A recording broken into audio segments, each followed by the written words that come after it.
Good morning to all friends. મિત્રો, session number 6માં આપણે સહસંબંધાંક શોધવાની બીજી રીત એટલે કે પ્રોફેસર ચાર્લ્સ સ્પિયરમેનની ક્રમાંક સહસંબંધાંકની રીતના ઘણા બધા અલગ અલગ પ્રકારના દાખલા જોયા. મિત્રો, હવે આપણે સેશન નંબર 7માં આજે કેટલીક થિયરી જોઈશું અને વિકર્ણ આકૃતિના રીતના જે આલેખ છે, અલગ અલગ 5 પ્રકારના આલેખ આપણે જોઈશું અને પ્રોફેસર ચાર્લ્સ સ્પિયરમેનના ક્રમાંક સહસંબંધાંકની રીતમાં 2 અને 3 માર્કના બોર્ડમાં જે દાખલા પૂછાય છે એ દાખલા કેટલાક જોઈશું. તો મિત્રો, આજે આપણે સેશન નંબર 7 સ્ટાર્ટ કરીએ છીએ, જેમાં આપણે જોવા જઈ રહ્યા છે કાર્લ પિયર્સનની રીતના લાભાલાભ, જે થિયરી પોર્શન છે મિત્રો આપણો.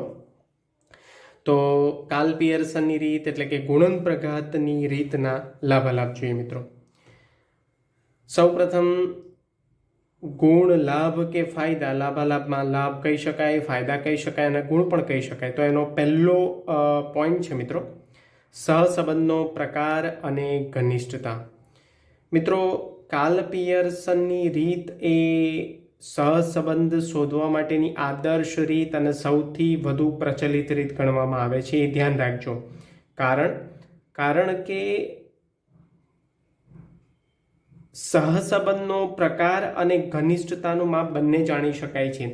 સહસંબંધનો પ્રકાર શાના દ્વારા જાણી શકાય છે? તો આપણે એની માટે અલગ અલગ પેરામીટર્સ નક્કી કરેલા કે આરની કિંમત જો પરફેક્ટ 0 આવે તો એને આપણે કહીએ છીએ સહસંબંધનો અભાવ. આરની કિંમત જો -1 આવે તો એને આપણે કહીએ છીએ સંપૂર્ણ ઋણ સહસંબંધ. આરની કિંમત જો +1 આવે, કમ્પ્લીટ +1 આવે તો એને આપણે કહીએ છીએ સંપૂર્ણ ધન સહસંબંધ.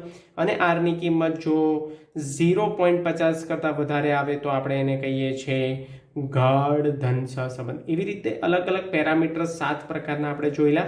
તો એના પરથી સહસંબંધ એટલે કે આર જે આપણે શોધીએ છીએ સૂત્રના આધારે કાર્લ પિયર્સનની રીતમાં, એના દ્વારા સહસંબંધનો પ્રકાર જાણી શકાય છે અને ઘનિષ્ઠતા જે છે એ અલગ અલગ પેરામીટર્સ દ્વારા જાણી શકાય છે.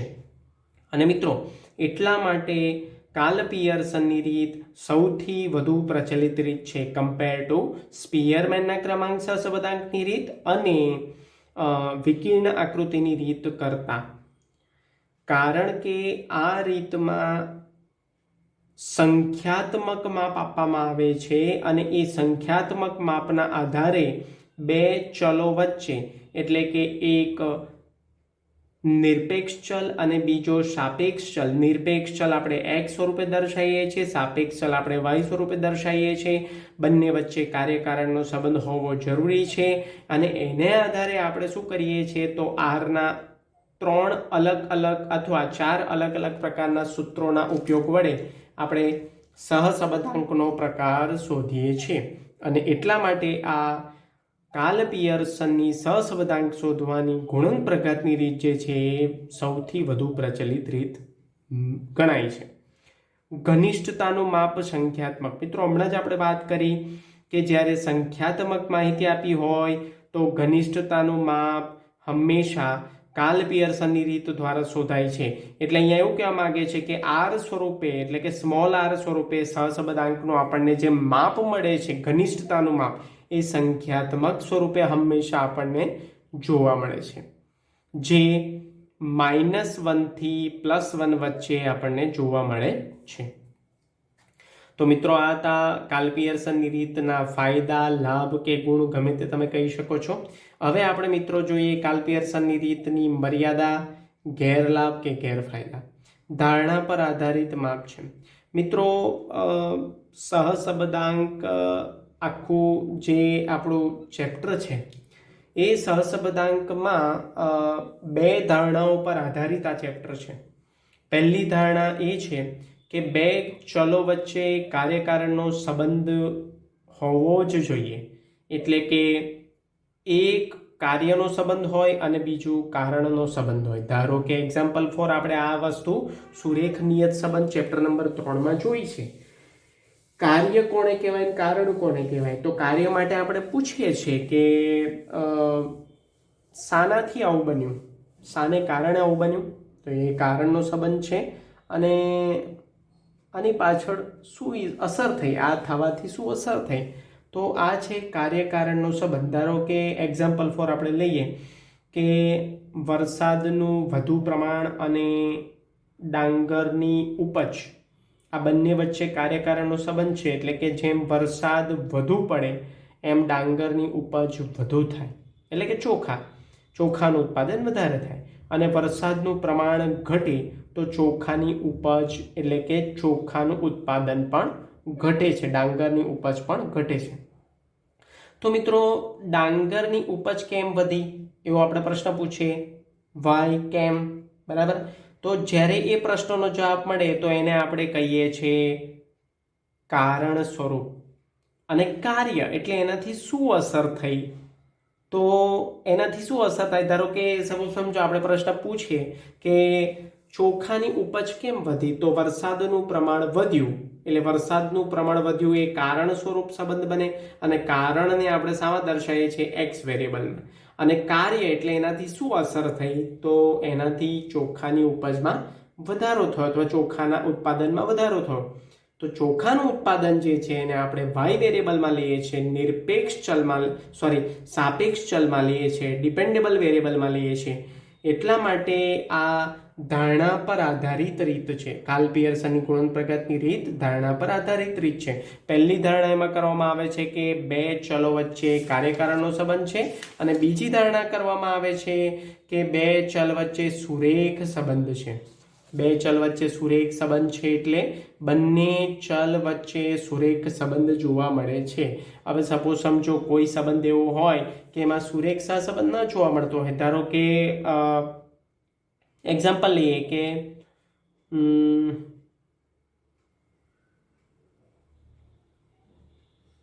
સપોઝ સમજો કે કેલ્ક્યુલેટરનું વેચાણ અને વરસાદનું પ્રમાણ. હવે મિત્રો વિચાર લો કે આની વચ્ચે કોઈ સુરેખ સહસંબંધ નથી. કેલ્ક્યુલેટરનું વેચાણ અને વરસાદનું પ્રમાણ કોઈ કરતા કોઈ આની વચ્ચે સુરેખ સહસંબંધ નથી. એટલે આ કોરિલેટેડ મેટર નથી. આપણે એવું કહી શકીએ કે ભાઈ બોર્ડની એક્ઝામનો સમયગાળો અને કેલ્ક્યુલેટરના વેચાણમાં થયેલ વધારો કાં તો કેલ્ક્યુલેટરના વેચાણ નંગમાં, તો આ કોરિલેટેડ મેટર કહેવાય કે ભાઈ જ્યારે બી બોર્ડની એક્ઝામ નજીક આવે ને ત્યારે કોમર્સના વિદ્યાર્થીઓ હોય, સાયન્સના વિદ્યાર્થીઓ હોય કે પછી કોલેજના વિદ્યાર્થીઓ હોય, કેલ્ક્યુલેટરના વેચાણમાં વધારો જોવા મળે છે. પણ જ્યારે એક્ઝામનો સમયગાળો પૂરો થઈ જાય તો કેલ્ક્યુલેટરનું વેચાણ ઘટી જાય છે. તો એ કોરિલેટેડ છે. પણ વરસાદનું પ્રમાણ ને કેલ્ક્યુલેટરનું વેચાણ, હા એવું કહી શકીએ કે વરસાદનું પ્રમાણ ને રેનકોટનું વેચાણ કે છત્રીનું વેચાણ એ કોરિલેટેડ છે. પણ વરસાદનું વેચાણ ને વરસાદનું પ્રમાણ અને કેલ્ક્યુલેટરનું વેચાણ એની વચ્ચે કોઈ કોરિલેશન નથી. એટલે આ બે ધારણા પર આધારિત આ માપ છે એ અમુક વાર ખોટી પણ પડે છે. એટલા માટે એનો સૌથી મોટો ગેરલાભ છે અંતિમ અવલોકનની ખૂબ જ અસર. મિત્રો, અંતિમ અવલોકન એટલે એવું કહેવા માંગે છે કે બહુ જ મોટા અવલોકન હોય અથવા બહુ જ નાના અવલોકનો હોય, જો કિંમતની દ્રષ્ટિએ ઘણા મોટા અવલોકનો હોય તો એવું બની શકે છે કે આપણો સહસંબંધાંક આરની કિંમત મોટી પણ આવે, અને કિંમતની દ્રષ્ટિએ નાના હોય તો આરની જે કિંમત છે નાની પણ હોઈ શકે. એટલે અંતિમ અવલોકનની ખૂબ જ અસર અહીંયા જોવા મળે છે. સહસંબંધનું અર્થઘટન સાવચેતીપૂર્વક. મિત્રો, અલગ અલગ 8 કે 7 પેરામીટર્સ આપણે જોયા કે સહસંબંધાંકનું જે અર્થઘટન કરવાનું, એમાં જે સહસંબંધાંકનો પ્રકાર જણાવવાનો, એ પ્રકાર જણાવવા માટે મેં તમને કીધું કે આરની કિંમત જો 0.01 થી 0.49 આવે, 0.50 આવે, તો આપણે પ્લસમાં હોય તો આપણે લખવાનું છે ઓછો ગાઢ ધન સહસંબંધ. 0.51 થી 0.75 આવે તો આપણે લખવાનું છે ગાઢ ધન સહસંબંધ. 0.76 થી 0.99 આવે પ્લસમાં તો આપણે લખવાનું છે વધુ ગાઢ ધન સહસંબંધ. આવા બીજા 3 થશે માઇનસમાં અને બાકીના 3 થશે 1, -1 અને 0માં. તો મિત્રો ટોટલ 9 પેરામીટર્સ આપણે જોયા હતા અગાઉ દાખલા કરતી વખતે ચાલુ દાખલામાં, અને 9 પેરામીટર્સમાં 9 અલગ અલગ પ્રકારે આપણે દર્શાવી શકીએ છીએ સહસંબંધનું અર્થઘટન. પણ મિત્રો સહસંબંધનું અર્થઘટન ખૂબ જ સાવચેતીપૂર્વક જરૂરી છે. જો 0.99 આવે તો તમારે લખવાનું છે વધુ ગાઢ ધન સહસંબંધ, કારણ કે એ +1ની નજીક છે એટલા માટે. તો મિત્રો આ અર્થઘટન જો સાવચેતીપૂર્વક ન થાય, જો 0.99 પ્લસમાં આવ્યા હોય અને તમે એને લખી દો વધુ ગાઢ ઋણ સહસંબંધ, તો આખું અર્થઘટન બદલાઈ જાય છે અને આપણો આખો દાખલો ખોટો ગણાય છે. મિત્રો હવે જોઈશું સ્પીયરમેનના ક્રમાંક સહસંબંધાંકની રીતના લાભાલાભ. પહેલા એમાં જોઈશું ગુણ, લાભ કે ફાયદા, સરળ સમજૂતી અને સરળ ગણતરી. મિત્રો આપણને ખબર છે સ્પીયરમેનના ક્રમાંક સહસંબંધાંકમાં આરના અલગ અલગ સૂત્રો કાર્લ પિયર્સનની રીતની જેમ જોવા મળતા નથી.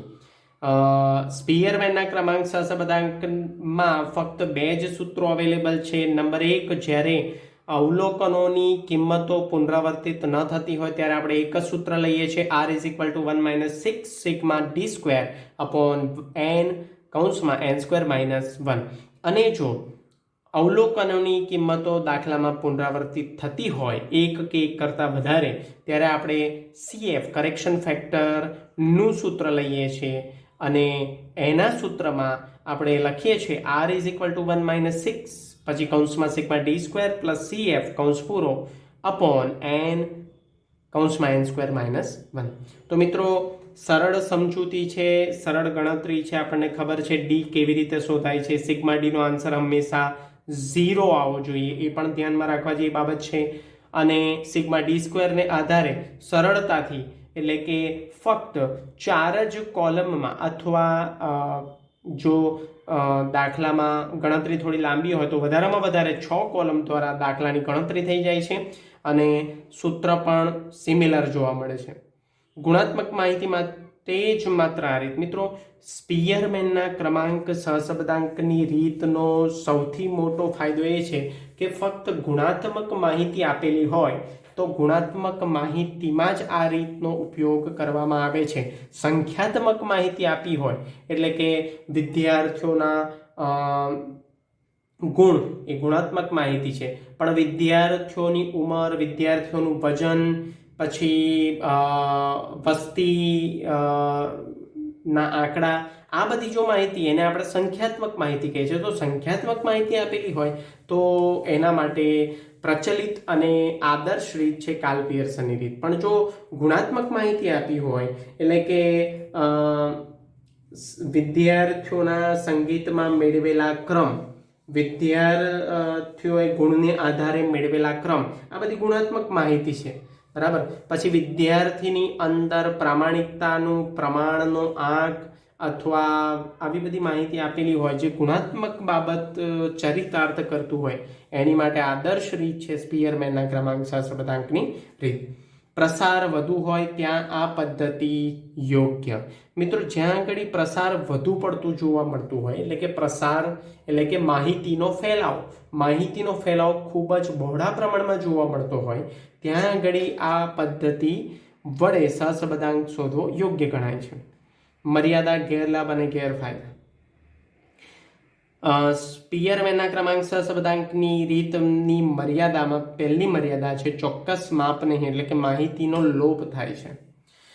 મિત્રો આ ખૂબ જ ધ્યાનથી સમજીએ. ચોક્કસ માપ નહીં એટલે અહીંયા આગળ આપણે જે આરના સૂત્ર વડે જે પણ કંઈક માપ શોધીએ છીએ એમાં ચોકસાઈ હોતી નથી, અથવા એ માપ ચોક્કસપણે આ જ એની કિંમત છે એવું કહી શકીએ નહીં, કારણ કે અહીંયા માહિતીનો લોપ થાય છે, એટલે કે માહિતીનું પુનરાવર્તન થાય છે. લોપ એટલે માહિતીનું પુનરાવર્તન થાય છે.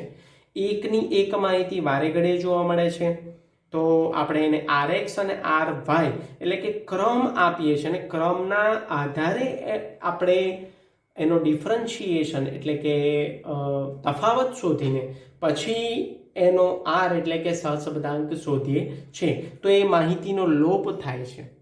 ક્રમ આપવાનું કાર્ય કંટાળાજનક. મિત્રો અહીંયા ક્રમ આપવાનું કાર્ય જ્યારે જો માહિતીનું પુનરાવર્તન થતું હોય, જે દાખલા આપણે પ્રેક્ટિસ બુકમાંથી ભણ્યા છે, જેમાં CF 12 સુધી અને CF 9 સુધી આવે છે, એટલે કે સિગ્મા m³ માઇનસ m/12 એનો જે સિગ્મા છે જેને આપણે CF કહીએ છીએ, એ CF 9 સુધી આવે છે. એટલે તમે જાણી શકો છો મિત્રો કે જ્યારે પુનરાવર્તિત ડેટા હોય ત્યારે ક્રમ આપવાનું કાર્ય કેટલું કઠિન થઈ જતું હોય છે. એમાં ચોકસાઈ રાખવી જરૂરી છે અને કોન્સન્ટ્રેશન રાખવું પણ એટલું જ જરૂરી છે. એટલે ક્રમ આપવાનું કાર્ય કંટાળાજનક.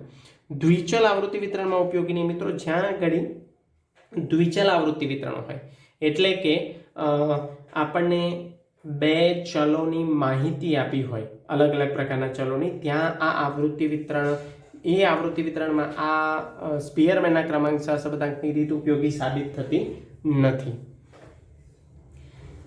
મિત્રો અવલોકનમાં ગાંઠ most very most IMP point, કારણ કે 2 માર્કમાં અથવા 1 માર્કમાં આ તમને બોર્ડની પરીક્ષામાં પૂછાય છે કે અવલોકનની ગાંઠ સમજાવો અથવા અવલોકનની ગાંઠનો અર્થ જણાવો. તો મિત્રો અવલોકનની ગાંઠ એટલે CF ને ધ્યાન રાખજો. કરેક્શન ફેક્ટર એ શું છે?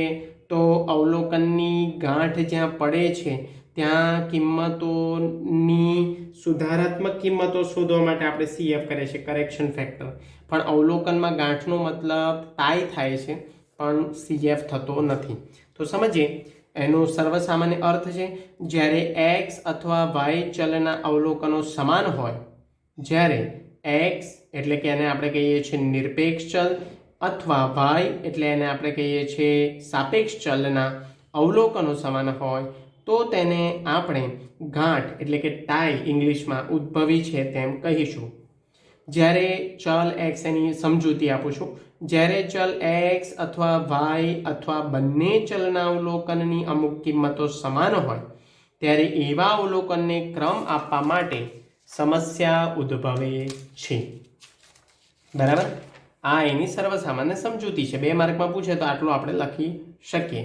તો મિત્રો અવલોકનમાં ગાંઠ કોને કહેવાય? તો x અથવા y ચલના અવલોકનો સમાન હોય તો તેને આપણે ગાંઠ ઉદ્ભવી છે તેમ કહીશું. અને એ કિંમતો સમાન હોય ત્યાં આગળ ક્રમ આપવાનું કાર્ય મુશ્કેલ બને છે. અને એ ક્રમ આપવા માટે જ આપણે કરેક્શન ફેક્ટર, જે આપણે કહીએ છીએ સુધારાત્મક કિંમતો, લઈએ છીએ. હવે મિત્રો નોંધ નંબર 3 છે, જે આપણી સ્પીયરમેનના ક્રમાંક સહસંબંધાંકની રીતને અનુલક્ષીને લખેલી છે. ક્રમાંકો Rx અને Ry ના તફાવતોનો સરવાળો હંમેશા શૂન્ય થવો જોઈએ. મિત્રો આપણે દાખલામાં જોયું છે સ્પીયરમેનના ક્રમાંક સહસંબંધાંકની રીતમાં કે Rx અને Ry ની તફાવતનો જે સરવાળો થાય, જેને આપણે D કહીએ છીએ, D = Rx - Ry, આપણે એવું કરીએ છીએ રેન્કિંગ ઓફ વેરિયેબલ x અને રેન્કિંગ ઓફ વેરિયેબલ y. એને આધારે આપણે જે D શોધીએ છીએ એ D નો જે સરવાળો થાય છે, જેને આપણે કહીએ છીએ સિગ્મા D, એ હંમેશા શૂન્ય જ થવો જોઈએ. ફરી એકવાર ભાર આપું છું, એનો સરવાળો હંમેશા શૂન્ય જ થવો જોઈએ. જો શૂન્ય ના થાય તો તમારી ગણતરીમાં કંઈક ભૂલ છે એવું સમજજો. નોંધ નંબર 4, આ નોંધ બહુ અગત્યની છે મિત્રો. આ 1 માર્ક સ્વરૂપે વિભાગ A અથવા B માં પણ આનો પ્રશ્ન બનાવીને પૂછી શકે છે કોઈ પણ પેપર સેટર. જો 2 ચલો x અને y ની પ્રત્યેક જોડ માટે Rx = Ry એટલે રેન્કિંગ ઓફ વેરિયેબલ x એટલે કે x વેરિયેબલના આધારે આપેલ ક્રમાંક અને y વેરિયેબલના આધારે આપેલ ક્રમાંક થાય તો D ની દરેક કિંમત શૂન્ય થાય અને તેથી સિગ્મા d² 0 થાય. આ સંજોગોમાં r ની કિંમત 1 થશે. ફરી એકવાર ધ્યાનથી, જો 2 ચલો x અને y ની પ્રત્યેક જોડ માટે, એટલે x વેરિયેબલ અને y વેરિયેબલના જે તમે ક્રમાંક આપો છો એ બંને ક્રમાંક સરખા આવે એટલે Rx = Ry થાય સેમ કિંમત માટે, ત્યારે સિગ્મા d² હંમેશા 0 થશે. સિગ્મા d તો 0 જ થવાનો છે, પણ સિગ્મા d² પણ 0 થાય. આ સંજોગોમાં r ની કિંમત હંમેશા 1 આવશે, +1, કમ્પ્લીટ 1.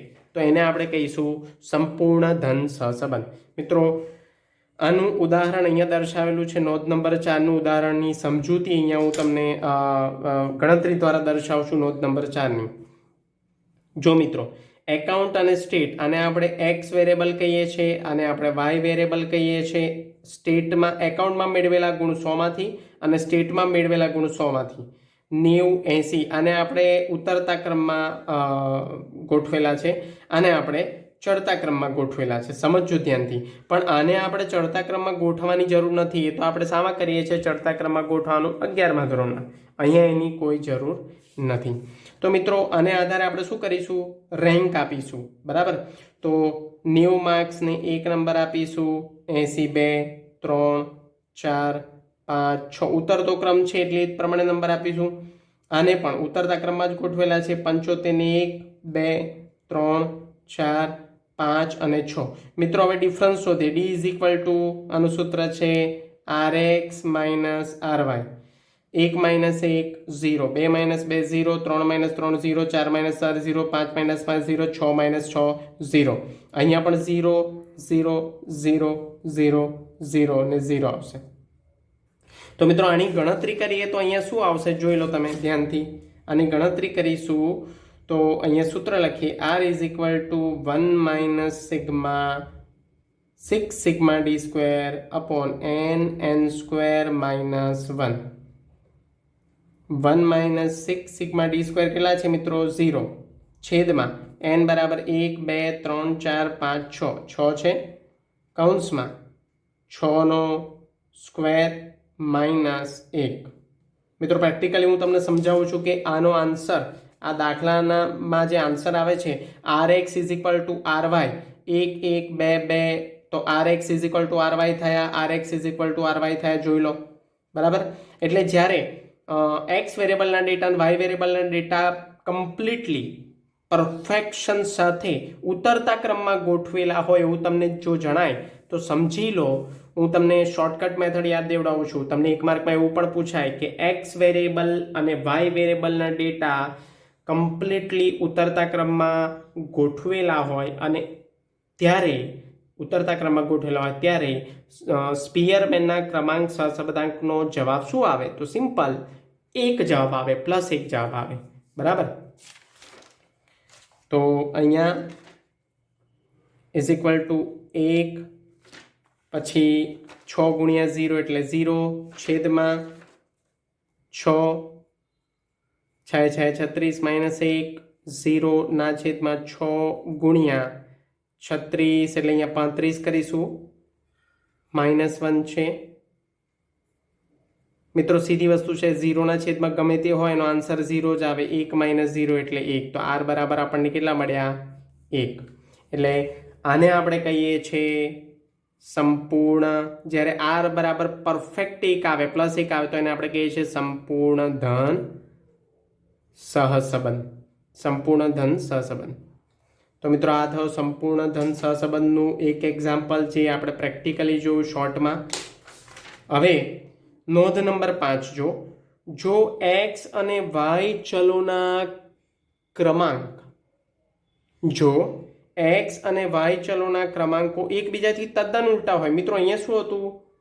જો ચડતા ક્રમમાં હોય અથવા ઉતરતા ક્રમમાં, બંને એક્સ વેરિયેબલ અને વાય વેરિયેબલના બંનેના જે ડેટા આપેલા હોય એ ચડતા અથવા ઉતરતા ક્રમમાં હોય તો બંનેનો આન્સર 1 જ આવે. પણ તદ્દન ઉલટા હોય એટલે એક્સ વેરિયેબલના ઉતરતા ક્રમમાં હોય તો વાય વેરિયેબલના ચડતા ક્રમમાં હોય, અથવા એક્સ વેરિયેબલના ચડતા ક્રમમાં હોય તો વાય વેરિયેબલના ઉતરતા ક્રમમાં હોય, ત્યારે આરનો આન્સર હંમેશા -1 આવે. જોઈ લઈએ એ ઉદાહરણ. અહીંયા કહે છે જો એક્સ અને વાય ચલોના ક્રમાંકો એકબીજાથી તદ્દન ઉલટા ક્રમમાં હોય એટલે એક્સ, અહીંયા જો મિત્રો, આ ઉદાહરણ દ્વારા હું સમજૂતી આપું છું નોંધ નંબર 5ની. અહીંયા એનું એક્ઝામ્પલ છે. નોંધ નંબર 5 ની સમજૂતી આપું છું તમને. બહુ જ અગત્યની છે કારણ કે આ 1 માર્ક સ્વરૂપે પૂછાયેલું છે બોર્ડમાં, ત્યારે વિદ્યાર્થીઓ ગૂંચવાઈ જાય છે. પણ જો આ પ્રકારનું ઉદાહરણ એમની સામે હોય તો ક્યારેય ગૂંચવાવું નહીં.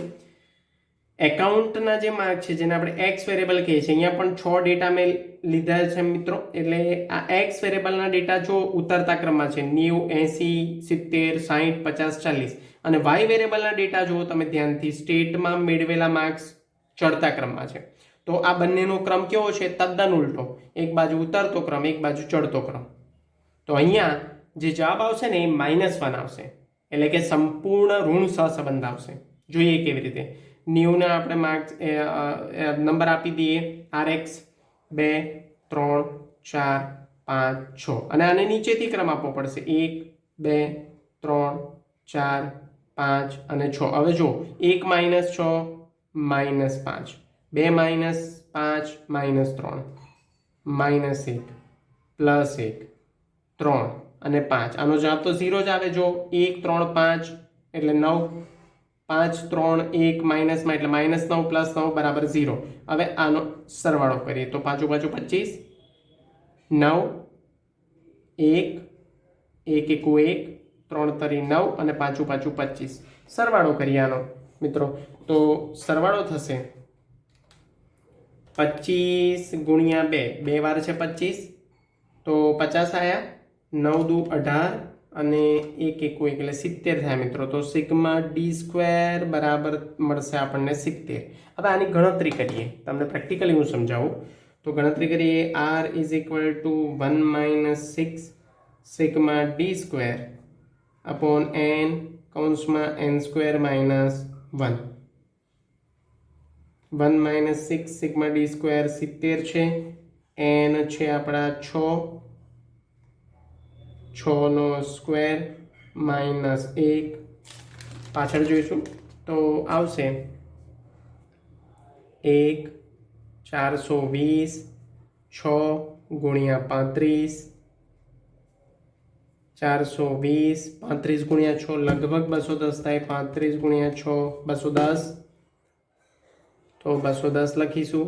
1 - 420 / 210 એટલે 2 આવે, તો આવશે અહીંયા -1. તો મિત્રો આને આપણે શું કહીએ છીએ? સંપૂર્ણ ઋણ સહસંબંધ. કારણ કે પરફેક્ટ -1 જવાબ આવ્યો છે. એટલે તમને 2 પ્રકારના પ્રશ્નો આવી રીતના પૂછાય કે x વેરિયેબલ અને y વેરિયેબલના ડેટા તદ્દન ઉલટા ક્રમમાં હોય તો સહસંબંધાંકની કિંમત કેટલી આવે? તો -1 આવે. સિમ્પલ. તદ્દન ઉલટા હોય તો -1. પણ બીજો પ્રશ્ન એવો પૂછે કે x વેરિયેબલ અને y વેરિયેબલના બંનેના ડેટા જો ચડતા ક્રમમાં અથવા ઉતરતા ક્રમમાં હોય ત્યારે સહસંબંધાંકનો ક્રમાંક સહસંબંધાંકનો આન્સર શું આવશે? તો પરફેક્ટ 1 આવશે, +1 આવશે, એટલે કે સંપૂર્ણ ધન સહસંબંધ આવશે. તો મિત્રો આ 2 એક્ઝામ્પલ દ્વારા આપણે સમજ્યા પ્રેક્ટિકલ સ્વરૂપે કે નોંધ નંબર 4 અને નોંધ નંબર 5 આપણી માટે બહુ જ અગત્યની છે, અને 3 પણ બહુ અગત્યની છે. એટલે ધ્યાન રાખજો કે આ પ્રશ્ન સ્વરૂપે પણ તમને પૂછી શકે છે. મિત્રો આગળ આપણે જો કાર્લ પિયર્સનની સહસંબંધાંકની ધારણાઓ. મિત્રો કાર્લ પિયર્સનનું જે ગુણન પ્રગતની રીત છે એ 2 ધારણાઓ પર આધારિત છે. સહસંબંધાંક નહીં, પણ કાર્લ પિયર્સનની ગુણન પ્રગતની રીતે જે સહસંબંધાંક આપણે શોધીએ છીએ એ 2 ધારણાઓ પર આધારિત છે. નંબર 1, 2 ચલ વચ્ચે સુરેખ સહસંબંધ છે, એટલે કે બંને કોરિલેશન છે બંને વચ્ચે, એવું કહેવામાં આવે છે. કોરિલેશન ધેટ મીન્સ મેં તમને સમજાયું કે એક ચલમાં ફેરફાર થવાથી બીજા ચલમાં પ્લસ અથવા માઇનસમાં ફેરફાર થાય તો એના બંને ચલો વચ્ચે કોરિલેશન છે એવું કહેવાય. ધારો કે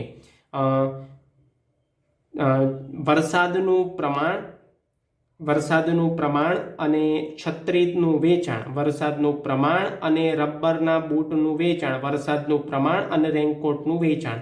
વરસાદનું પ્રમાણ વધુ હોય કાં તો ચોમાસાની સિઝન આવે એટલે રેનકોટનું વેચાણ વધે, ચોમાસાની સિઝન આવે એટલે રબરના બૂટનું વેચાણ વધે, ચોમાસાની સિઝન આવે એટલે છત્રીનું વેચાણ વધે. બરાબર.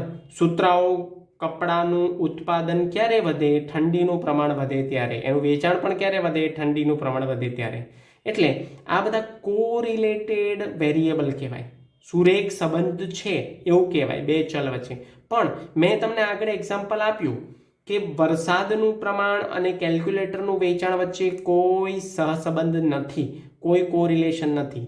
વરસાદ પડવાથી કેલ્ક્યુલેટરનું વેચાણ ઘટે, વરસાદ ઘટવાથી કેલ્ક્યુલેટરનું વેચાણ વધે, એની જોડે કોઈ કોરિલેશન નથી, એ ધ્યાન રાખજો. તો બે ચલ વચ્ચે સુરેખ સહસંબંધ હોવો જ જોઈએ એવું કાર્લ પિયર્સનના સહસંબંધાંકની પૂર્વધારણા છે. અને બે ચલ વચ્ચે કાર્યકારણનો સંબંધ હોવો જોઈએ, એટલે કે હમણાં જ આપણે વાત થઈ કે એકમાં કાર્યનો સંબંધ હોય ને બીજો કારણનો સંબંધ હોય. એટલે કારણનો સંબંધ જે છે આપણે એમાં પ્રશ્ન પૂછે છે વાય, આ વસ્તુ કેમ બની, વાય કેમ બની, એવો પ્રશ્ન જ્યારે પૂછો ને એનો જે જવાબ મળે એને આપણે કહીએ છીએ નિરપેક્ષ ચલ. અને આ ઘટના બનવાથી આની અસર શું થઈ, વોટ ઇફેક્ટ, કયા પ્રકારની ઇફેક્ટ થઈ, બરાબર, તો કાં તો શું ઇફેક્ટ થઈ, તો એનો જે જવાબ મળે એને આપણે કહીશું કાર્ય સ્વરૂપનો સંબંધ કાં તો કાર્ય સ્વરૂપનો ચલ. તો એને આપણે કહીશું સાપેક્ષ ચલ. તો બે ચલ વચ્ચે કાર્યકારણનો સંબંધ હોવો જોઈએ, એ પણ એની પૂર્વધારણા છે કાર્લ પિયર્સનના સહસંબંધાંકની. આ પણ બહુ મોસ્ટ એમપી આપણો મુદ્દો છે, એ પણ તમે કંઠસ્થ કરી લેજો, કારણ કે આ ધારણાઓ એક માર્કમાં આપણને પૂછાય છે વિભાગ એ અથવા બીમાં. સહસંબંધાંકના ગુણધર્મો, આ પણ મોસ્ટ આઈએમપી ટોપિક છે. જેટલા પણ મુદ્દા છે બધા મોસ્ટ આઈએમપી છે, કારણ કે આ પણ સહસંબંધાંકના ગુણધર્મો જણાવો એવું આપણને પરીક્ષામાં બોર્ડની એક્ઝામમાં પૂછાતું હોય છે અવારનવાર. તો સહસંબંધાંકના ગુણધર્મો મિત્રો, પહેલો ગુણધર્મ છે સહસંબંધાંકની કિંમત -1 થી +1 સુધીના અંતરાલમાં હોય છે. મિત્રો એટલું જ યાદ રાખો, જો તમારો જવાબ જો તમારો જવાબ -1.01 આવે તો એ તમારા ગણતરીમાં કંઈક ભૂલ થાય છે, કાં તો દાખલામાં કોઈક મિસ્ટેક તમે કરી છે એવું સાબિત થાય છે. કારણ કે સહસંબંધાંકની જે કિંમત છે -1 થી +1 ની વચ્ચે જ આવે, -1 થી નીચે જતી નથી અને +1 ની ઉપર જતી નથી. 1.01 પણ આન્સર ના આવે પ્લસમાં કે માઇનસમાં, એ ધ્યાન રાખવું. એટલે આપણે એને સાંકેતિક સ્વરૂપે પણ તમારે આવું શાબ્દિક અર્થઘટન ન કરો અને શાબ્દિક રીતે લખો હોય તો તમે આવું લખી શકો, -1 r <1 એવું લખો. એનો મતલબ આ જ થાય છે કે સહસંબંધાંકની કિંમત -1 થી +1 સુધીના અંતરાલમાં હોવી જોઈએ અથવા હોય છે. એનો પહેલો ગુણધર્મ. બીજો ગુણધર્મ, સહસંબંધાંકનું માપ એકમ રહિત માપ છે. મિત્રો તમે જોયું હશે કે સુરેખ નિયત સંબંધ ચેપ્ટરમાં હું જ્યારે બી શોધતો હતો, નિયત સંબંધાંક શોધતો હતો, એમાં હું પાછળ એકમ લગાડતો હતો. પણ આ ચેપ્ટરમાં સુરેખ સહસંબંધના ચેપ્ટરમાં આરના જેટલા પણ, એટલે કે કાર્લ પિયર્સનની રીત, પછી ચાર્લ્સ પિયરમેનના ક્રમાંક સહસંબંધાંકની રીત હોય, ગમે તે રીતમાં આરની પાછળ કોઈ પણ એકમ લાગે નહીં, કારણ કે આરનું જે માપ છે એકમ રહિત માપ છે, એ સાપેક્ષ માપ છે, નિરપેક્ષ માપ નથી. એટલા માટે ત્રીજો એનો મુદ્દો છે x અને y વચ્ચેનો સહસંબંધાંક તથા y અને x વચ્ચેનો સહસંબંધાંક સરખો જ હોય છે. એટલે કે પહેલા તમને x વેરિયેબલ આપે અને પછી y વેરિયેબલ આપે, કે પહેલા y વેરિયેબલ આપે અને પછી x વેરિયેબલ આપે, બંનેના સહસંબંધાંકના ડેટામાં, એની કિંમતમાં કોઈ ફેર પડતો નથી. ઉગમ બિંદુ અને માપના પરિવર્તનથી સહસંબંધાંક બદલાતો નથી. ઉગમ બિંદુ અને માપના પરિવર્તનથી સહસંબંધાંક બદલાતો નથી. એટલે મિત્રો અહીંયા ઉગમ બિંદુ અને માપના પરિવર્તનથી, એટલે કે આપણે જે સ્કેલ માપ લઈએ છીએ, જે આપણે વિકર્ણ આકૃતિની રીતમાં જોઈશું, સ્કેલ માપ લઈએ છીએ, અને ઉગમ બિંદુ એટલે આપણે ત્યાંથી સ્ટાર્ટ કરીએ છીએ 0 થી, એના પરિવર્તનથી સહસંબંધાંક એટલે આરનું માપ બદલાતું નથી. એટલે અહીંયા એવું કહેવા માંગે છે કે આર XY આવે એ જ આર યુવી આવે. મિત્રો નિયત સંબંધમાં તમે જોયું હશે કે યુવીની મેથડથી શોધેલો બી અને સાદી મેથડથી એટલે XY ની મેથડથી શોધેલો જે બી હતો, એમાં આ બહુ જ મતભેદ આપણને જોવા મળે છે, કારણ કે એમાં CX અને CY, cycle of variable x અને સાયકલ ઓફ વેરિયેબલ y અસર કરે છે. જ્યારે અહીંયા સહસંબંધાંકમાં આર યુવીનો જે જવાબ આવે એ જ આર XY નો જવાબ આવે છે. એટલે અહીંયા તમને એવો પ્રશ્ન આગળ ટૂંકા દાખલા જ્યારે મેં ગણાયા હતા સેશન નંબર 5માં, ત્યારે મેં તમને એવું કીધેલું કે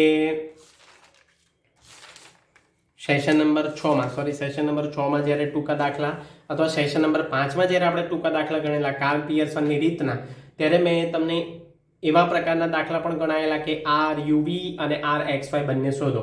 તો આર યુવી જે આવે એ જ આર એક્સ વાય આવે, અને આર એક્સ વાય જે આવે એ જ આર યુવી આવે છે. એમાં કોઈ ફેર પડતો નથી. સી એક્સ હોય કે સી વાય હોય તો પણ ફેર પડતો નથી. જે અહીંયા લખેલું છે, ઉગમ બિંદુ અને માપના પરિવર્તનથી સહસંબંધાંક બદલાતો નથી. મિત્રો, 5મું બહુ અગત્યનું છે. 3 અલગ અલગ પેટા નિયમ છે.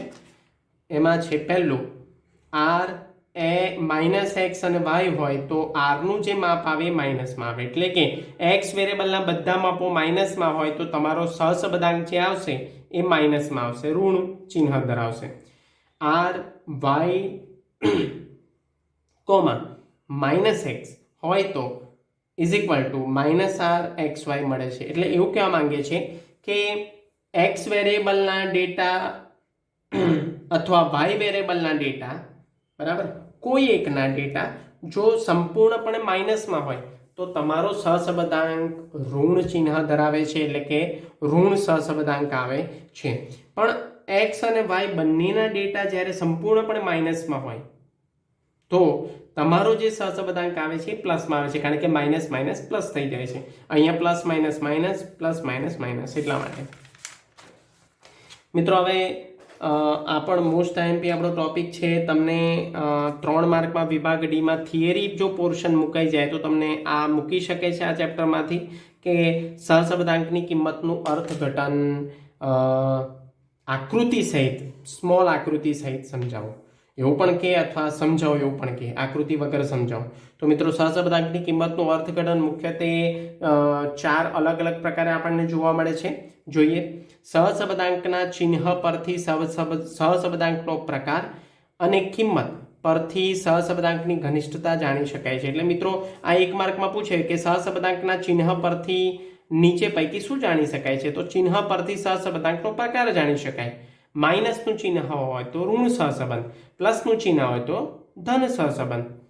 કિંમત પરથી સહસંબંધાંકની ઘનિષ્ઠતા જાણી શકાય છે. આપણે અલગ અલગ 9 પ્રકારના પેરામીટર્સ જોયેલા મિત્રો, તમને ખબર હોય તો, કે 0.01 થી 0.50 આવે તો એ ઘનિષ્ઠતા કેવી કહેવાય છે? તો અંશતઃ ધન સહસંબંધ છે એવું કહેવાય. પછી 0.50 થી 0.75 આવે તો આપણે એને કહીએ છીએ ઘડ ધન સહસંબંધ, અને 0.76 થી 0.99 આવે તો આપણે એને કહીએ છીએ વધુ ગાઢ ધન સહસંબંધ. તો મિત્રો, એ છે ઘનિષ્ઠતા, એટલે કિંમત, આરની જે કિંમત આવે એ કિંમત પરથી તમે 2 ચલો વચ્ચેની ઘનિષ્ઠતા જાણી શકો છો. ઘનિષ્ઠતા અલગ અલગ પ્રકારે છે, અંશતઃ, ગાઢ કે વધુ ગાઢ, 3 પ્રકારે જોવા મળે છે, ઋણ અને ધન બંનેમાં. તો આ 1 માર્કે 2 પ્રશ્નો બની શકે છે. મિત્રો, હવે અર્થઘટનનો પહેલો પ્રકાર છે આર ઇઝ ઇક્વલ ટુ +1. અહીંયા પ્લસ નથી લખ્યો, પણ આર ઇઝ ઇક્વલ ટુ 1 નું અર્થઘટન. તો એને આપણે કહીએ છીએ શાબ્દિક ભાષામાં સંપૂર્ણ ધન સહસંબંધ. તો ક્યારે આવું જોવા મળે? તો એને વ્યાખ્યાયિત સ્વરૂપે આપ્યું છે, જ્યારે એક ચલની કિંમતમાં થતા વધારા કૌંસમાં કે ઘટાડાને લીધે બીજા ચલની કિંમતમાં પણ અચળ પ્રમાણમાં વધારો. મિત્રો જો, વધારા સામે વધારો જ થવો જોઈએ અને ઘટાડા સામે ઘટાડો થવો જોઈએ. એટલે કે એક્સ વેરિયેબલની કિંમતોમાં જો ઘટાડો થતો જોવા મળતો હોય, એટલે હમણાં જ આપણે જોયું કે +1 ક્યારે આવે? તો એકાઉન્ટના માર્ક કન્સિસ્ટન્ટલી જો ઘટતા ક્રમમાં જોવા મળતા હોય તો સ્ટેટિસ્ટિક્સના માર્ક્સ પણ ઘટતા ક્રમમાં જ હોવા જોઈએ તો જ એ +1 આવે. પણ બંનેના ક્રમો ઉલટા સુલટા હોય, એટલે કે એકાઉન્ટના માર્ક્સ કન્સિસ્ટન્ટલી ઘટતા હોય ને એ સ્ટેટના વધતા હોય તો એ -1 આવે છે. એટલે +1 ક્યારે આવે? જો એક્સ વેરિયેબલમાં ઘટાડો થાય તો એની સામે વાય વેરિયેબલમાં એક્સ વેરિયેબલમાં વધારો થાય તો વાય વેરિયેબલમાં પણ એની સામે વધારો જ થવો જોઈએ. અને જો એક્સ વેરિયેબલમાં ઘટાડો થાય તો એની સામે વાય વેરિયેબલમાં ઘટાડો જ થવો જોઈએ. એટલે કે રોલ નંબર 1 ના માર્ક્સ 90 આવ્યા તો એની સામે રોલ નંબર 1 ના સ્ટેટના માર્ક્સ 80 આવવા જોઈએ, પછી ઘટાડો થાય તો ઘટવા જ જોઈએ, વધારો થાય તો વધવા જ જોઈએ. તો એવા સંજોગોમાં આપણને આરની કિંમત +1 મળે છે. વિકર્ણ આકૃતિમાં બીજી રીતે જો જોવા જઈએ તો વિકર્ણ આકૃતિમાં આપણને બધા જ બિંદુઓ વધતી દિશામાં એક જ સુરેખા પર જોવા મળે છે. આપણે આવું પણ લખી શકીએ કે વિકર્ણ આકૃતિમાં જ્યારે બધા જ બિંદુઓ વધતી દિશામાં એક જ સુરેખા પર જોવા મળે તો એને આપણે કહીએ છીએ સંપૂર્ણ ધન સહસંબંધ. બરાબર છે. એની માટે આપણે આ r બરાબર 1 માટે સંપૂર્ણ ધન સહસંબંધ માટે આપણે વિકર્ણ આકૃતિની રીતમાં દાખલા નંબર 26 જોઈશું મિત્રો.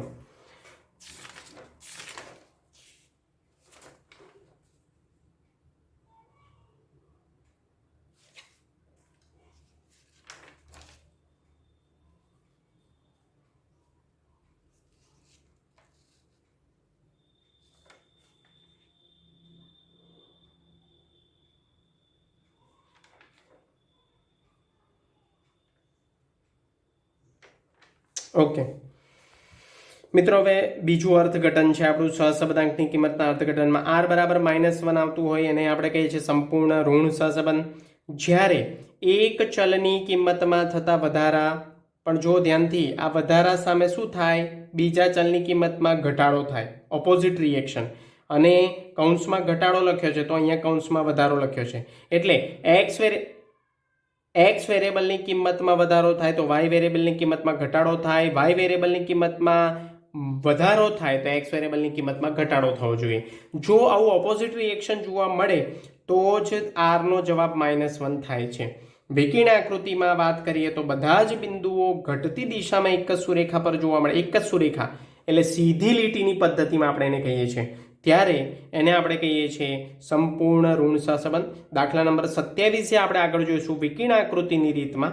એ r બરાબર -1 એટલે કે સંપૂર્ણ ઋણ સહસંબંધની આકૃતિવાળો દાખલો હશે.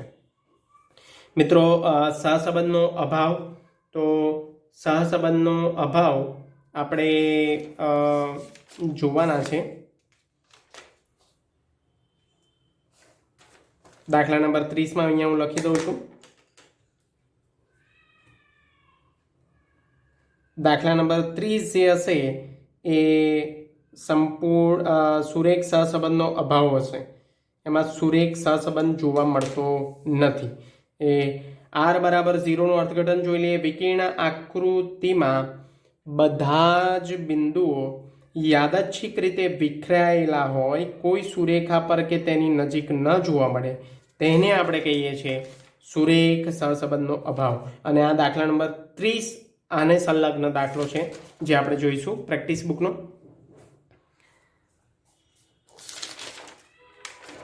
મિત્રો, અહીંયા હું લખું છું કે દાખલા નંબર 28 અને 29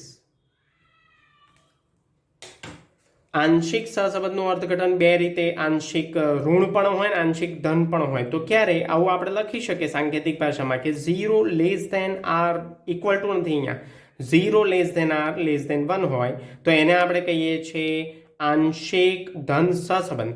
અને -1 less than r less than 0 નું અર્થઘટન થતું હોય તો એને આપણે કહીએ છીએ આંશિક ઋણ સહસંબંધ. r ની કિંમત, આપણે એનું વેરિએશન શાબ્દિક અર્થઘટન જોઈએ. r ની કિંમત 0 થી મોટી અને 1 થી નાની હોય ત્યારે બે ચલ વચ્ચે આંશિક સહસંબંધ છે તેમ કહેવાય. હવે આંશિક સહસંબંધ જો માઇનસમાં હોય તો એને આપણે કહીએ છીએ આંશિક ઋણ સહસંબંધ. અને r ની કિંમત જો 0 કરતાં મોટી અને 1 કરતાં નાની હોય, જે પ્લસમાં હોય, તો એને આપણે કહીએ છીએ આંશિક ધન સહસંબંધ. તો એની માટેના એક્ઝામ્પલ મિત્રો, આંશિક ઋણ અને ધન સહસંબંધ માટે વિકર્ણ આકૃતિની રીત જે આગળ આપણે જોવાના છે એનો 28મો અને 29મો એક્ઝામ્પલ છે જે આપણે આગળ જોઈશું. હવે મિત્રો, સહસંબંધ શોધવાની ત્રીજી અને ખૂબ જ અગત્યની રીત જે આપણે સેશન નંબર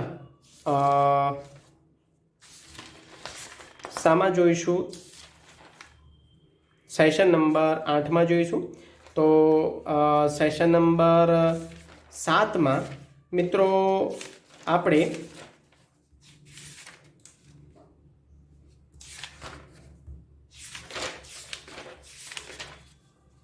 સ્પીયરમેનના ક્રમાંક સહસંબંધાંકની રીતના 2 થી 3 માર્કના જે દાખલા પૂછાય છે, શોર્ટ દાખલા, ટૂંકા દાખલા, એ જોઈ લઈએ સેશન નંબર 7માં. સ્પીયરમેનના ક્રમાંક સહસંબંધાંકની રીતના ટૂંકા દાખલા 2 અને 3 માર્ક્સના.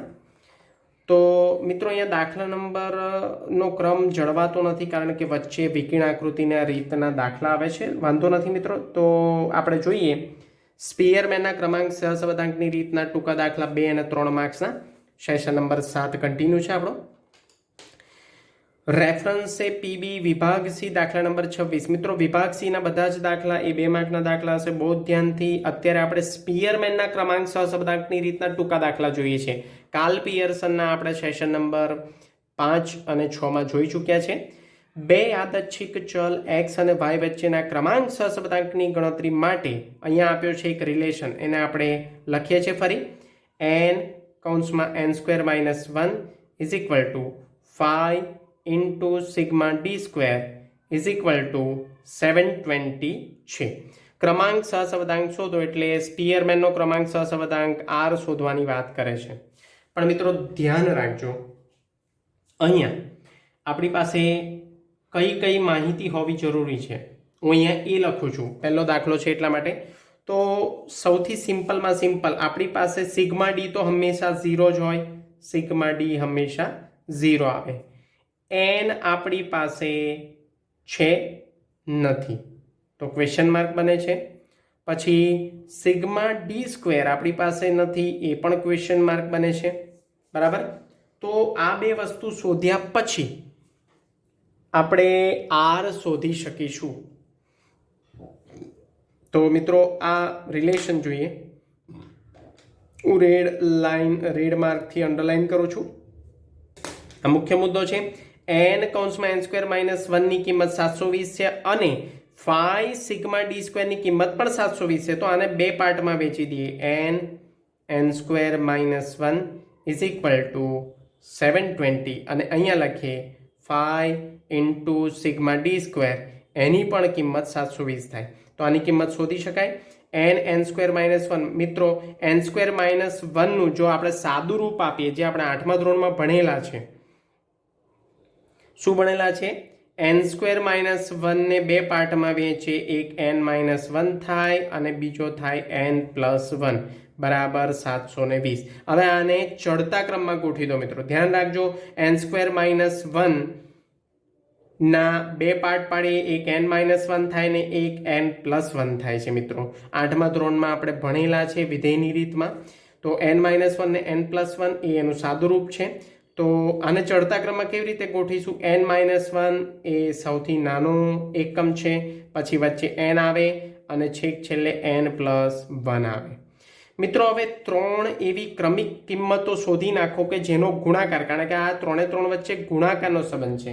તો 3 એવી કિંમતો શોધી નાખો કે જેનો ગુણાકાર 720 થતો હોય. તો જોઈએ મિત્રો, 8 ગુણ્યા 9 ગુણ્યા 10. તો આ ત્રણેય કિંમતોનો ગુણાકાર કેટલો થાય છે? 720. તો અહીંયા લખો. અહીંયા પહેલા 8 લખવા માટે એક માઇનસ કરવાનો, તો અહીંયા 9 લખીશું. તો 9 - 1 એટલે 8 થશે. અહીંયા લખીશું 9, કારણ કે એની જગ્યાએ આપણે 9 મૂક્યા છે. અને અહીંયા લખીશું 9 + 1 બરાબર 720. તો આ થયા 9 - 1 એટલે 8 ગુણ્યા 9 ગુણ્યા 9 + 1 એટલે 10 બરાબર 720. તો આ ડાબા બરાબર જબા થઈ ગયું, એટલે બંને બાજુની કિંમતો સરખી આવે છે. એટલા માટે તો એનની કિંમત સેન્ટરમાં કેટલી છે? જો મિત્રો 9. તો આપણને n મળી ગયા કે n બરાબર 9. ઠીક છે. તો અહીંયા આપણને સૌ પ્રથમ એનની કિંમત મળી છે. આપણો જવાબ નથી, પણ આ પેટા જવાબ છે આપણો. હવે અહીંયા શોધીએ.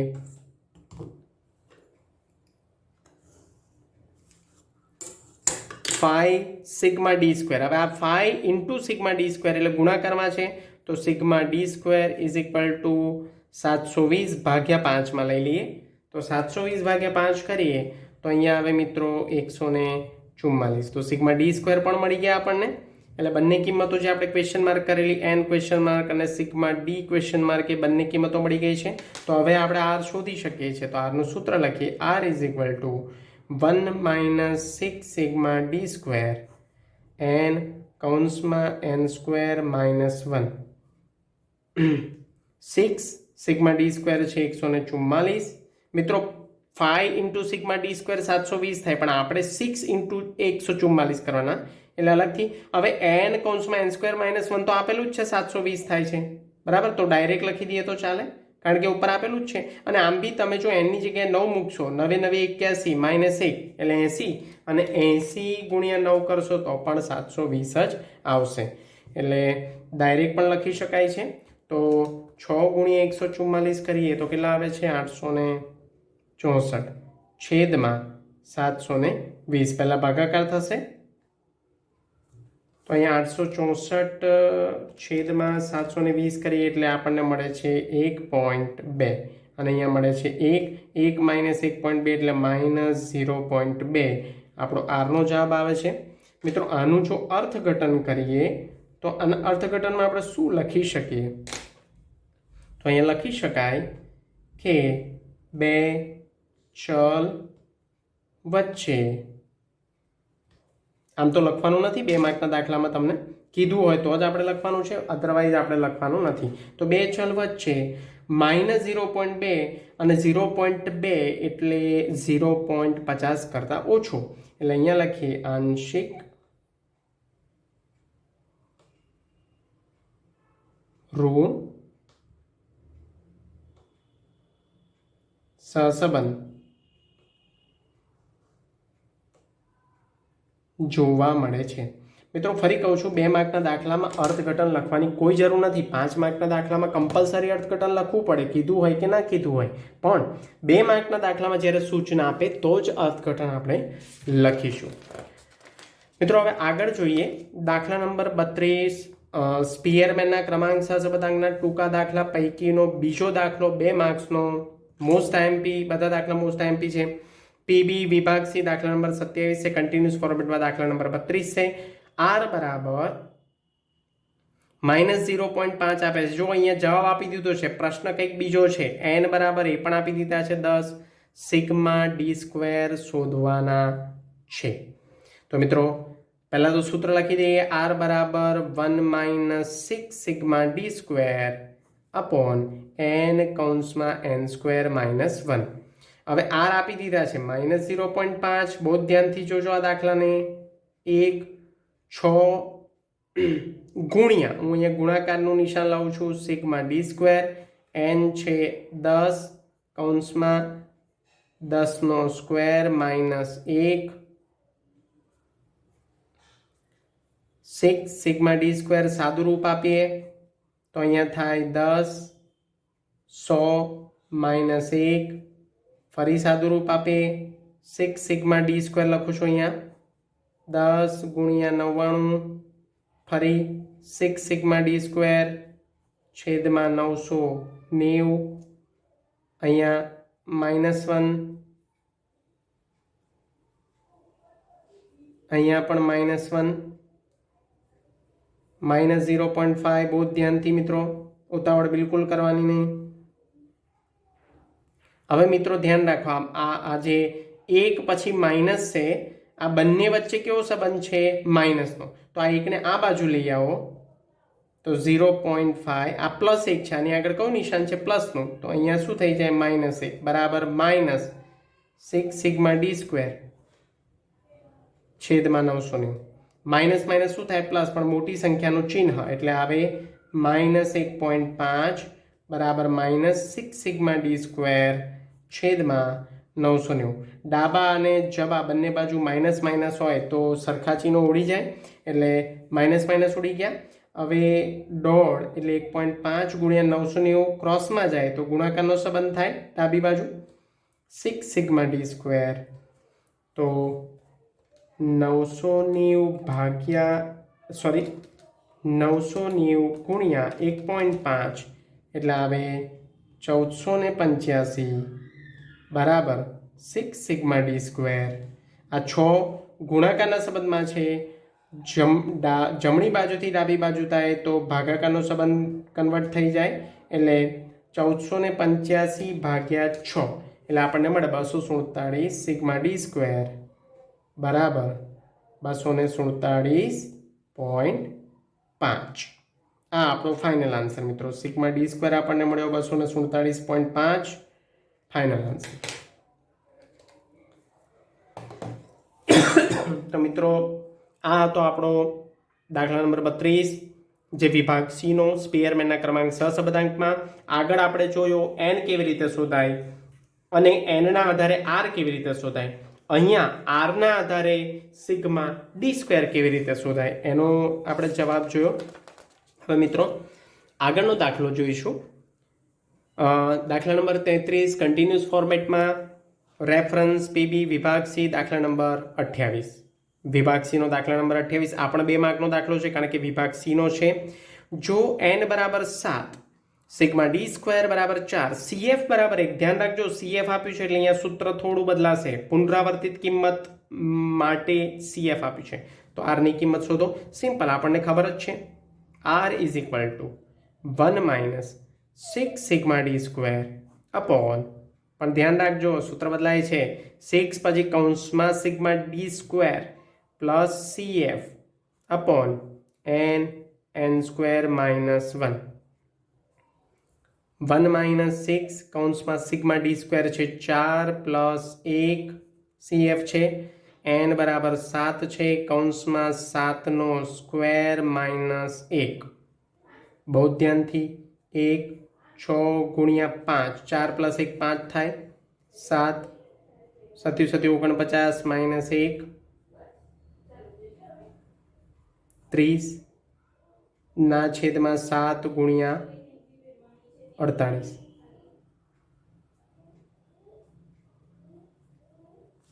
7 ગુણ્યા 48 એટલે આવશે 336. 30 ના છેદમાં 336, 30 ના છેદમાં 336 કરીશું એટલે 0.089 આવે છે. તો આપણે એને કન્વર્ટ કરી દઈએ 2 ડિજિટમાં. 0.089 ને કન્વર્ટ કરીએ તો 0.09. 1 માઇનસ 0.09 એટલે અહીંયા આવશે 1 માઇનસ 0.09 એટલે આવશે 0.91 પ્લસમાં. આરનો જવાબ આવશે 0.91. તો મિત્રો આનું જ્યારે સહસંબંધકનું અર્થઘટન કરવાનું કે ત્યારે આપણે લખીશું કે બે ચલ વચ્ચે કેવો સહસંબંધ જોવા મળે છે તો 0.91 છે એટલે કે વધુ ગાઢ ધન સહસંબંધ જોવા મળે છે. જો કીધું હોય તો જ આપણે લખવાનો છે. તો આરનો જવાબ આવે છે 0.91. મિત્રો ધ્યાન રાખજો આરનો જવાબ -1 થી +1 વચ્ચે જ હોવો જોઈએ, એની નીચે નહીં કે એની ઉપર નહીં. આગળનો મિત્રો વિભાગ સી નો છેલ્લો દાખલો જોઈએ 29મો 2 માર્ક્સનો મોસ્ટ આઈએમપી. આરની કિંમત આપેલી છે -0.55, સિગ્મા ડી સ્ક્વેર આપેલા છે 341 અને એન શોધવાના કીધા છે. તો સૂત્ર લગાવીએ R is equal to 1 - 6 sigma D square upon, આ મોસ્ટ આઈએમપી દાખલો છે, આ વધારે પડતો પૂછાય છે, એન કૌંસમાં એન સ્ક્વેર -1. આર આપેલા છે -0.55, 1 6 ગુણ્યા સિગ્મા ડી સ્ક્વેર 341, એન જે આપણને આપેલા નથી આપણે શોધવાના છે, એન સ્ક્વેર -1. આ એકને ડાબી બાજુ લઈએ તો શું થઈ જાય, +1ની જગ્યાએ -1 થઈ જાય અને અહીંયા માઇનસ તો છે જ. 341 ગુણ્યા 6 કરીએ તો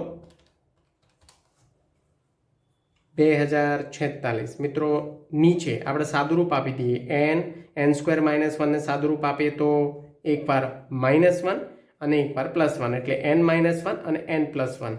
વિધેયની રીત આપણે જે ભણી ગયેલા છે 8મા ધોરણમાં, ફરી યાદ દેવડાવું છું. માઇનસ પ્લસ થાય પણ મોટી સંખ્યાનું ચિહ્ન એટલે -1.55 આવે બરાબર -2046. આને ચડતા ક્રમમાં ગોઠવી દઈએ તો સૌથી પહેલાં n-1 આવે, પછી n આવે, પછી n +1 આવે. મિત્રો ચડતા ક્રમમાં ગોઠવવું બહુ જ જરૂરી છે, તો જ તમે ટ્રાયલ એન્ડ એરર મેથડની રીત એટલે કે ભૂલ અને પ્રયત્નની રીત દ્વારા તમે nની કિંમત શોધી શકશો જે વચ્ચે આવશે સેન્ટર પોઈન્ટ ઓફ વેલ્યુમાં. હવે મિત્રો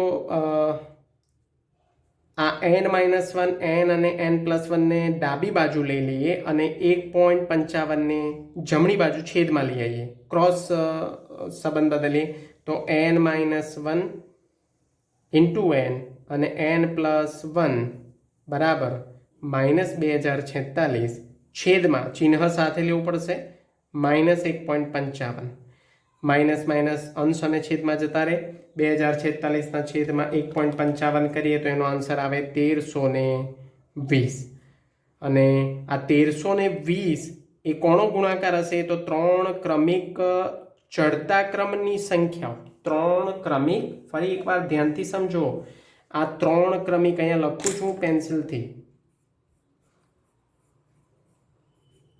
3 ક્રમિક સંખ્યાઓ ચડતા ક્રમમાં છે તો એવી તમારે 3 ક્રમિક સંખ્યાઓ શોધી નાખવાની છે જેનો ગુણાકાર 1320 તો જો મિત્રો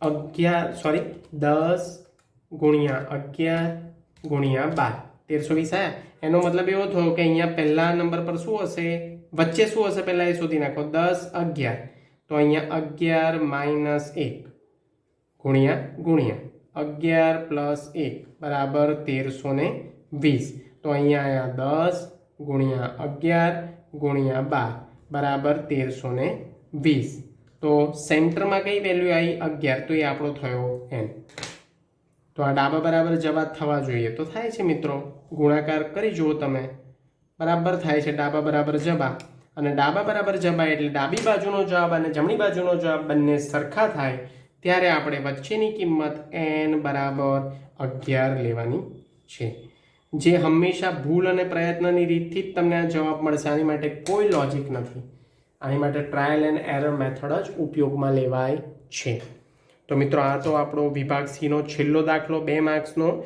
સ્પીયરમેનના ક્રમાંક સહશબ્દાંકની રીતનો હવે આપણે 3 માર્કના 2 દાખલા જોઈશું 3 માર્કના 2 દાખલા જોઈશું જે સ્પીયરમેનના ક્રમાંક સહશબ્દાંકની રીતના 3 માર્કના દાખલા ક્યારેક વિભાગ ડીમાં પૂછાઈ જતા હોય છે વિકર્ણ આકૃતિની રીતની ઓરમાં પણ પૂછાય અથવા વિકર્ણ આકૃતિ રીત પૂછાય અથવા આ દાખલા પણ પૂછાઈ શકે છે શક્યતા ઓછી છે પણ છતાંય આપણે એના 2 પ્રકારના દાખલા જોઈ લઈએ તો મિત્રો દાખલા નંબર 35 સ્પીયરમેનના ક્રમાંક સહશબ્દાંકની રીતના 3 માર્કના દાખલા રેફરન્સ પીબી વિભાગ ડી દાખલા નંબર 23 યાદચ્છિક ચલ x અને y વચ્ચેના ક્રમાંક સહશબ્દાંકની ગણતરી માટે 3n હું અહીંયા પહેલા રિલેશન લખી નાખું છું 3n કૌંસમાં n² - 1 =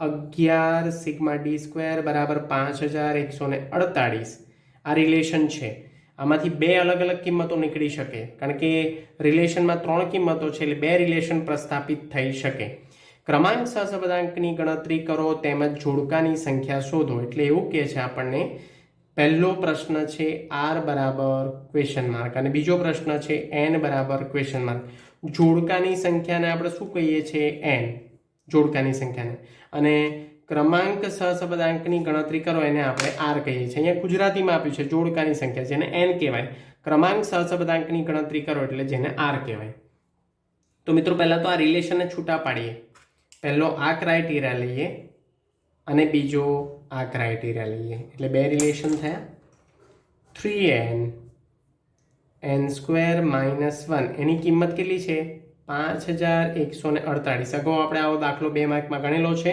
અને 11 સિગ્મા d² બરાબર 5148 તો મિત્રો અહીંયા 3 ગુણાકારમાં છે તો આ 3 ગુણાકારને ભાગાકારમાં લઈ લે તો આવું થાય n² - 1 બરાબર 5148 જો એ જમણી બાજુ આવે તો ભાગાકારનો સંબંધ થઈ જાય ગુણાકારમાંથી તો 5148 ભાગ્યા 3 કરીએ તો આવે 1716 આ 3 ક્રમિક સંખ્યાઓનો ગુણાકાર છે જો તમે અહીંયા n² - 1 ને આપણે સાદું રૂપ આપીએ તો n - 1 અને n + 1 બને છે 1716 હવે 3 એવી ક્રમિક સંખ્યાઓ આપણે શોધી નાખવાની છે જેનો ગુણાકાર 1716 આવે તો આપણને n મળી જાય બરાબર તો અહીંયા ટ્રાયલ એન્ડ એરર મેથડની રીતથી કરીએ તો 12 ગુણ્યા 13 ગુણ્યા 14 નથી વધી જાય છે એટલે ઓછા લો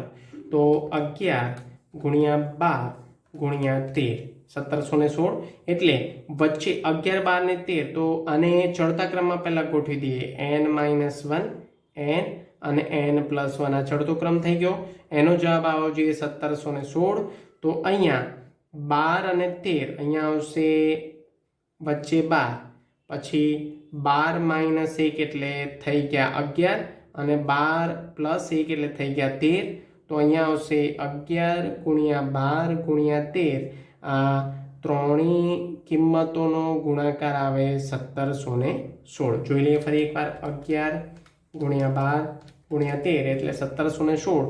વચ્ચે ચડતા ક્રમમાં ગોઠવ્યા પછી વચ્ચેની જે કિંમત આવે એને 12 કહેવાય. તો n = 12 બને છે. તો પહેલો જવાબ આપણને મળી ગયો. જોડકાઓની સંખ્યા અહીંયા લખું છું, જોડકાની સંખ્યા. બરાબર છે મિત્રો.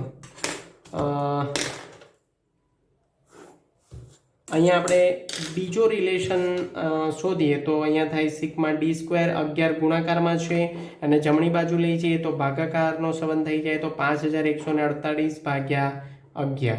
તો σd² આપણને મળી જાય 5148 / 11 એટલે આવે 468. તો σd² આપણને મળી ગયા 468, જે આપણો પેટા જવાબ છે, મુખ્ય જવાબ નથી આપણો. અને હવે આપણે શોધવાનો છે સહસંબંધાંક. r = 1 - σd² / n² - 1.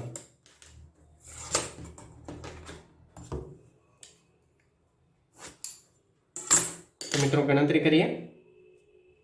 1 - 6 × σd² છે 468. n² મળી ગયા છે આપણને 12. 12 નો સ્ક્વેર -1. 6 × 468 એટલે આવશે 2808. પછી 12 કૌંસમાં 12 નો સ્ક્વેર એટલે 144 -1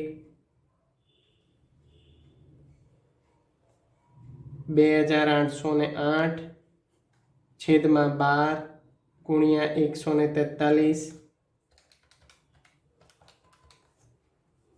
તો અહીંયા આવશે 1716 છેદમાં 2808. મિત્રો આ 1716 ડાયરેક્ટ પણ તમે લખી શકો છો 11 × 12 × 13, કારણ કે n² - 1 નો આન્સર આ રહ્યો જો અહીંયા આવે છે 1716. તો તમારા સ્ટેપ બચી જાય, તમે ડાયરેક્ટ પણ લખી શકો છો.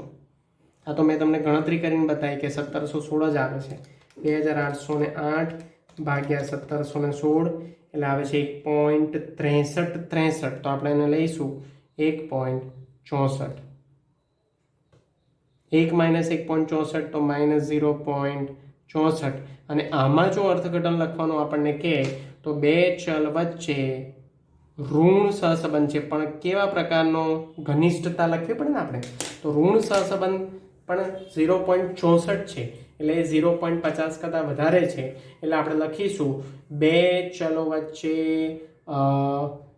ગાઢ ઋણ સહસંબંધ જોવા મળે છે, કારણ કે 50 થી ઉપર છે. વધુ ગાઢ એવું નહીં લખીએ તો 0.76 અથવા એનાથી ઉપર આવે ત્યારે લખીશું. તો મિત્રો આ તો આપણો 35મો દાખલો, દાખલા નંબર 23મો વિભાગ ડીનો પ્રેક્ટિસ બુકનો સ્પીયરમેનના ક્રમાંક સહસંબંધાંકની રીતનો 3 માર્કનો દાખલો. અને હવે આ છેલ્લો દાખલો જોઈએ છે મિત્રો 3 માર્કનો રેફરન્સ પીબી વિભાગ ડી દાખલા નંબર 26 મોસ્ટ આઈએમપી દાખલો છે, કારણ કે અહીંયા સીએફ આપણે જાતે શોધવાની છે. તો દાખલા નંબર 36 છે, મોસ્ટ આઈએમપી દાખલો છે. 8 જુદી જુદી કંપનીઓના વેચાણ, એટલે મિત્રો આ 8 એટલે એ ઇન્ડિકેટ કર્યું છે કે n આપી દીધા તમને, એટલે હું અહીંયા લખી દઉં છું n = 8, કારણ કે 8 કંપનીઓના નિદર્શની માહિતી આપી છે વેચાણની અને નફાની. તો તમે જ્યારે દાખલો ગણો ત્યારે તમારે બહુ અવેરનેસ રાખવાની છે કે ભાઈ n ક્યાં છે, σd² ક્યાં છે. σd તો હંમેશા 0 જ આવતો હોય, અને CF ક્યાંથી મળશે. તો જો મિત્રો x ને વેચાણ સ્વરૂપે આપ્યું છે 8 જુદી જુદી કંપનીઓની માહિતી, નફાને y સ્વરૂપે આપેલું છે. વિશે માહિતી મેળવવામાં આવી છે, ક્રમાંક સહસંબંધાંક શોધવા આ માહિતીને ક્રમ આપવામાં આવે છે. ક્રમ આપવામાં આવે છે દેટ મીન્સ ક્રમાંક સહસંબંધાંકની રીત થઈ. અને σd², σd² આપણને આપી દીધો છે 6. માહિતીમાં અવલોકન, જો મિત્રો અહીંયા પુનરાવર્તન શબ્દ સમજો, આ પુનરાવર્તન શબ્દ આપેલો છે એટલે અહીંયા સીએફની ગણતરી આવશે ને આવશે. તો સૌથી પહેલાં આપણે શું કરીએ, સીએફનું કોષ્ટક તૈયાર કરી દઈએ. તો સીએફના કોષ્ટકમાં આપણને ખબર છે કેટલી માહિતી આપણે લખતા હતા.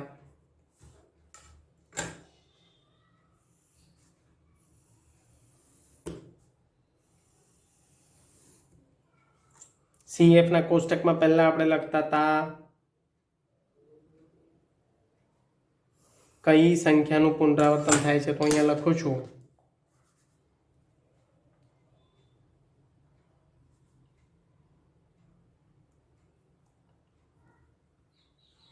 પુનરાવર્તિત થતી કિંમત, બરાબર.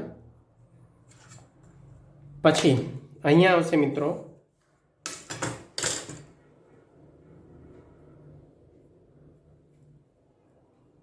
કેટલી વખત પુનરાવર્તન થાય છે, એને આપણે સ્મોલ એમ કહીએ છીએ. અને અહીંયા આપણે ગણતરી કરીશું એમની ક્યુબ માઇનસ એમ અપોન 12. એ ગણતરી કરીને પછી એનો સિગ્મા કરીશું, જેના આધારે આપણને સીએફ મળશે. તો મિત્રો અહીંયા હવે માહિતી વાંચો ધ્યાનથી. માહિતીમાં અવલોકન 25 અવલોકનો અહીંયા લખી દઉં છું. પહેલાં 25. આ 25 અવલોકન કેટલી વખત પુનરાવર્તન થાય છે? 2 વખત. તો અહીંયા લખો 2. અહીંયા ગણતરી કરીએ તો 2ની ક્યુબ માઇનસ 2 છેદમાં 12. 2ની ક્યુબ છે મિત્રો, મેં હમણાં ભૂલ કરેલી, 2નો સ્ક્વેર લખેલો. 2ની ક્યુબ એટલે 8 માઇનસ 2 છેદમાં 12, 6ના છેદમાં 12 એટલે 0.5. અંડરલાઈન કરું છું દાખલાના જવાબને, એટલે સીએફના જવાબને. પછી અવલોકન 58 કેટલી વખત પુનરાવર્તન થાય છે? તો 2 વખત. અહીંયા લખી દો 58 પણ 2 વખત પુનરાવર્તન થાય છે. તો એની પણ ગણતરી કરીએ તો 2ની ક્યુબ માઇનસ 2 છેદમાં 12, 8 માઇનસ 2 છેદમાં 12, 6ના છેદમાં 12 એટલે એ પણ 0.5 બને છે, 0.5. અને અવલોકન 65 એ 3 વખત પુનરાવર્તન થાય છે મિત્રો. તો અહીંયા લખી દો 65 કેટલી વખત? 3 વખત પુનરાવર્તન થાય છે. 3ની ક્યુબ માઇનસ 3 છેદમાં 12, 3 તરી 9 તરી 27 માઇનસ 3 છેદમાં 12, 24ના છેદમાં 12 એટલે આવશે 2.0. તો એ પણ આપણો એક પેટા જવાબ છે સીએફ માટે. અને મિત્રો હવે આપણને મળશે સીએફ. તો મિત્રો આનો જે સિગ્મા 2 પ્લસ 0.5 એટલે કેટલો આપણને જવાબ મળે? 3. એને આપણે કહીશું સીએફ. એનું સૂત્ર તમને ખબર છે, સિગ્મા એમની ક્યુબ માઇનસ એમ અપોન 12. આ એનું સૂત્ર છે. તો સીએફ આપણને મળ્યા છે 3. તો હવે આપણે ક્રમાંક શોધવાનું શું? ક્રમાંક સહસંબંધાંક શોધો. તો ક્રમાંક સહસંબંધાંક હવે શોધી શકાય છે. તો અહીંયા શું ગણતરી કરું છું મિત્રો ક્રમાંક સહસંબંધાંકની? ધ્યાનથી જોઈશું આપણે મિત્રો કે આર ઇઝ ઇક્વલ ટુ, સૂત્ર બદલાશે આપણું કારણ કે અહીંયા સીએફ લાગુ પડે છે. 6 પછી કૌંસમાં સિગ્મા ડી સ્ક્વેર જે આપણને આપેલા છે plus CF upon N square minus 1 એ પણ આપેલા છે આપણને. 1 માઇનસ 6 કૌંસમાં સિગ્મા ડી સ્ક્વેર જે આપણને મળે છે 6 પ્લસ 3 સીએફ છે છેદમાં 8નો સ્ક્વેર માઇનસ 1 કૌંસમાં લખીશું 6 ગુણ્યા 9, 8 88 64 માઇનસ 1, 9 છે કે 54, 54ના છેદમાં 8 ગુણ્યા 63 આવશે મિત્રો. તો 63 ગુણ્યા 8 એટલે થશે 54/504. તો 54/504 કરીશું પહેલાં. તો આવશે 0.1071 એટલે એને લખીશું 0.11. 2 ડિજિટમાં ફેરવી નાખીએ એને એટલે આપણને ઇઝી પડે. તો આનો આન્સર મિત્રો આવે 1 - 0.11 એટલે 0.89, પણ કેવો પ્લસમાં. તો જો આનું અર્થઘટન લખવાનું આપણને કે તો આપણે લખવાનું બે ચલ વચ્ચે કેવો સહસંબંધ જોવા મળે છે, પ્લસમાં છે એટલે ધન, પણ 89 છે એટલે વધુ ગાઢ ધન સહસંબંધ જોવા મળે છે. તો મિત્રો આ હતા આપણા સ્પીયરમેનના ક્રમાંક સહસંબંધાંકના ટૂંકા દાખલા 3 માર્કના. અહીંયા આપણે ટૂંકા દાખલા અને થિયરી પૂર્ણ કરીએ છીએ અને સેશન નંબર 7 અહીંયા આપણે પૂર્ણ કરીએ છીએ મિત્રો. હવે સેશન નંબર 8માં મિત્રો આપણે વિકર્ણ આકૃતિના રીતના 5 અલગ અલગ પ્રકારના દાખલા આલેખમાં જોઈશું અને વિકર્ણ આકૃતિની રીતના લાભાલાભ જોઈશું. તો મિત્રો thank you so much. Stay home, stay safe. Thank you.